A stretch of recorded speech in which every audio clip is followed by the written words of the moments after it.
They stood together as the world around them vanished into chaos.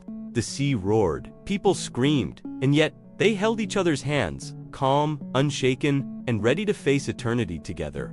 On that cold April night, when the mighty Titanic began her descent into the black Atlantic, two souls made a choice to die together rather than live apart. The story begins in New York City, early 1912. Isidor Straus was not just any man. He was a respected businessman, owner of Macy's department store, a philanthropist, and a man deeply admired for his integrity. But behind the success, he was a husband, a man whose heart belonged entirely to one woman, Ida. Ida Straus was gentle, elegant, and warm-hearted, known by everyone who met her as kind, intelligent, and devoted to her family. The couple had been married for over 40 years, and their love was the kind that grew stronger with age, the kind that no distance, no circumstance could ever weaken.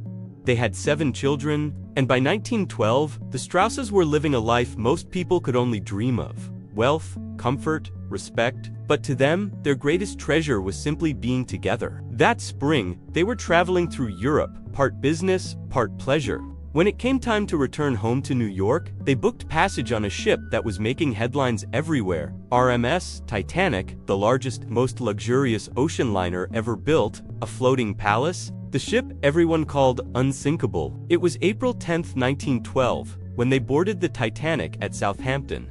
They were first-class passengers, cabins C-55 and C-57, just a few steps away from the grand staircase. For the first few days, life aboard the Titanic was like something out of a dream. There were glittering dinners under crystal chandeliers, soft music from the orchestra, and laughter echoing through the lavish corridors. But while many passengers spent their time mingling or boasting about the ship's wonders, Isidor and Ida were different. They were inseparable. You would see them sitting together on the promenade, reading side by side, or taking quiet walks on deck, arm in arm, watching the endless blue horizon. They were not newlyweds.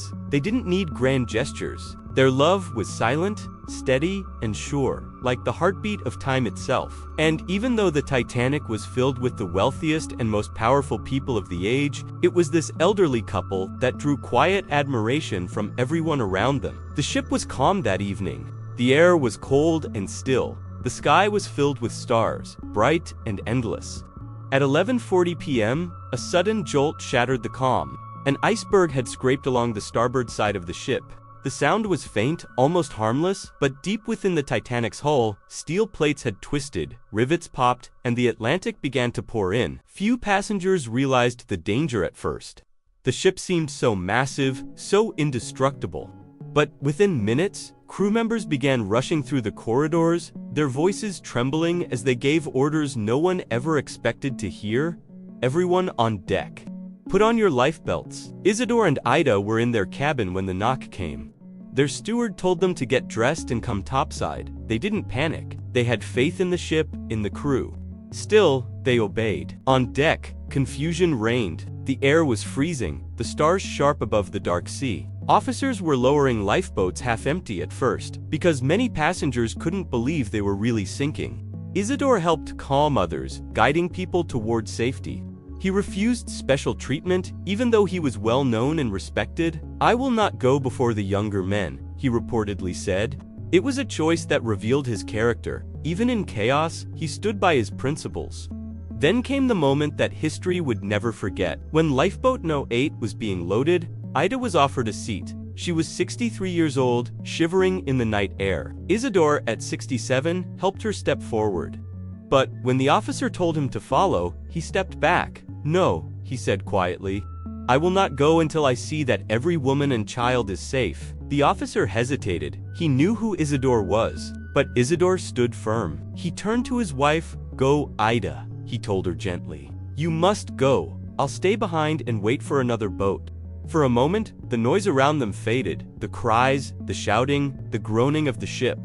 It was just the two of them, standing under the cold moonlight, their breath forming clouds in the air. Ida looked at him and shook her head.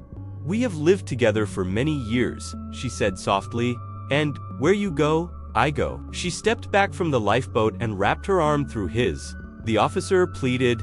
Other women tried to convince her, but she simply smiled, calm and certain. "We will die together, as we have lived together," she said. As the clock inched past midnight, the ship began to tilt. The bow was sinking lower, the sea biting at the deck with icy black waves. The once bright promenade was now filled with terrified faces.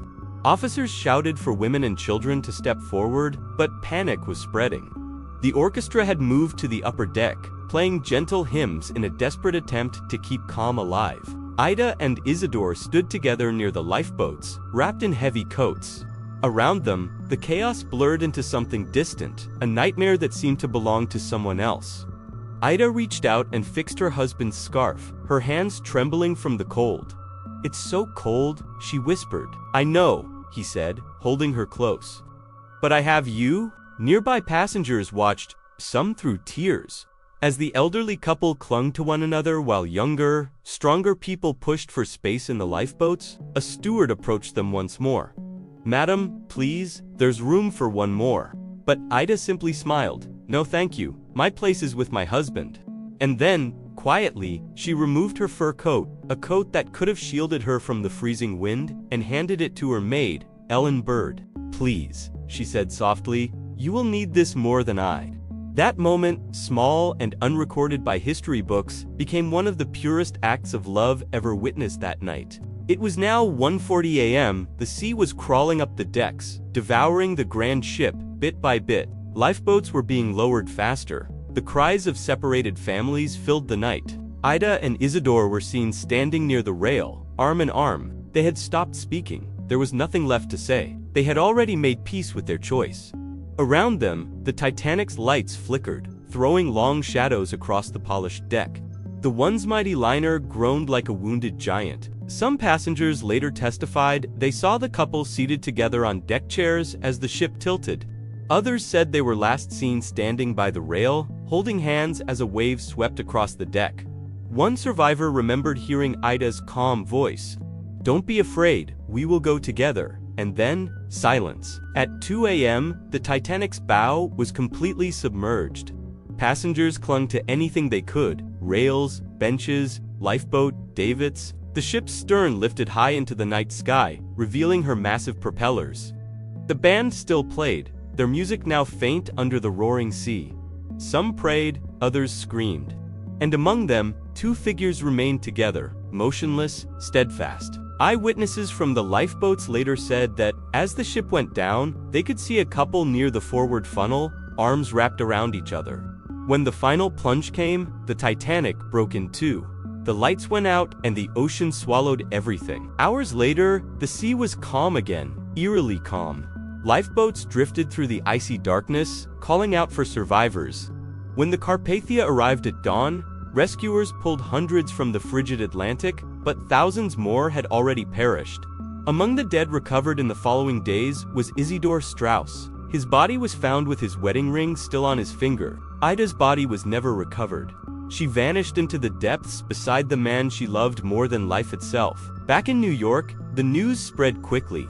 Crowds gathered outside Macy's, the store Isidor had built to honor the couple who refused to be separated. Newspapers wrote of their devotion, calling them the truest symbol of love and loyalty. At their memorial service, a rabbi spoke softly.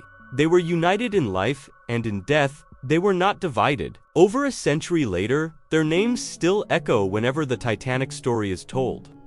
Their descendants speak of them not with sadness, but with pride, because in the face of unthinkable fear, they chose love. The Titanic carried more than 2,000 souls that night, and yet, it is this one couple standing quietly on deck, holding each other as the world collapsed, that continues to move hearts even today.